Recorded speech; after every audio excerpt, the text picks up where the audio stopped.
سب سے بڑا کائنات کا سچ کیا ہے کہ اللہ وحدہ لا شریک ہے۔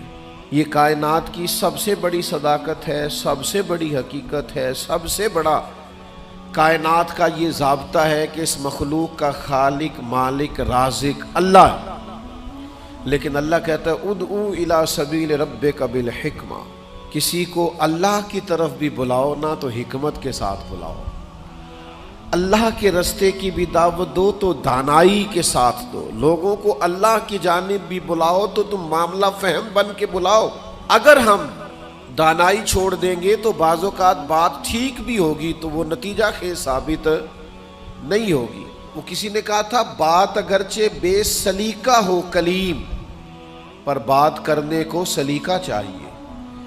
آپ سلیقے سے بات کریں، معاملہ پھر دیکھیں نا، نبی پاک صلی اللہ علیہ وسلم نے فرمایا اپنی اولاد کی بھی عزت کرو۔ حضور کے مناسب میں سے ہے دانائی سکھانا، اپنی اولاد کو بھی اکرام سے پکارو، آپ ان کا نام بھی اچھے لہجے سے پکاریں، ان کے لیے بھی آپ کے لب و لہجے میں مٹھاس ہونی چاہیے۔ لیکن ہمارے ہاں یہ ہوتا ہے کہ بہت ساری جلد بازی، بہت ساری طبیعت کا الجھاؤ، بے چینی، بے قراری، ہر چیز کو سختی سے ٹھیک کرنے کی کوشش کرنا۔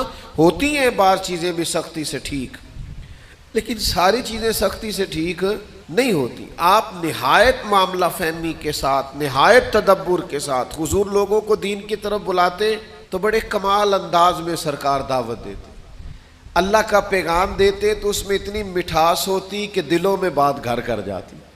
کچھ لوگ کہتے ہیں جی، وہ ان کا اپنا فلسفہ ہے، کہتے ہیں جی میں چونکہ سچا ہوں اس لیے کڑوا ہوں، میں چونکہ سچ بولتا ہوں تو سچ کڑوا ہوتا ہے تو لہذا اس لیے میں لوگوں کو اچھا نہیں لگتا۔ تو میں ان سے کہا کرتا ہوں بھائی سچ نہیں کڑوا، آپ کا لہجہ کڑوا ہے۔ کائنات میں سب سے زیادہ سچ مدینے والے محبوب نے بولا ہے، اور اتنا میٹھا کر کے بولا ہے، اتنا پیارا کر کے بولا ہے کہ حضور سچ بولتے جاتے تھے اور سچ دلوں میں اترتا چلا جاتا تھا۔ سچ بولیں لیکن خوبصورتی سے، لیکن محبت سے، لیکن دانائی سے۔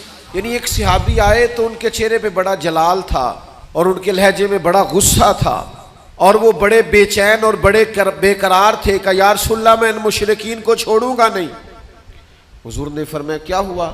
یا رسول اللہ وہ آپ کا نام بگاڑ کے لیتے ہیں، وہ بگاڑ کے نام لیتے ہیں اس لیے کہ وہ کہتے ہیں اگر ہم محمد مان لیں تو محمد صلی اللہ تعالی علیہ وسلم کا تو مان ہے جس کی بار بار تعریف کی جائے، تو وہ نام بگاڑ کے لیتے ہیں اور نام بگاڑ کے آپ کو برا بھلا کہتے ہیں۔ تو سرکار مسکرائے، فرمایا پتہ نہیں وہ کس کو برا بھلا کہتے ہیں، پتہ نہیں وہ کس کا نام بگاڑتے ہیں، مجھے تو اللہ نے محمد بنا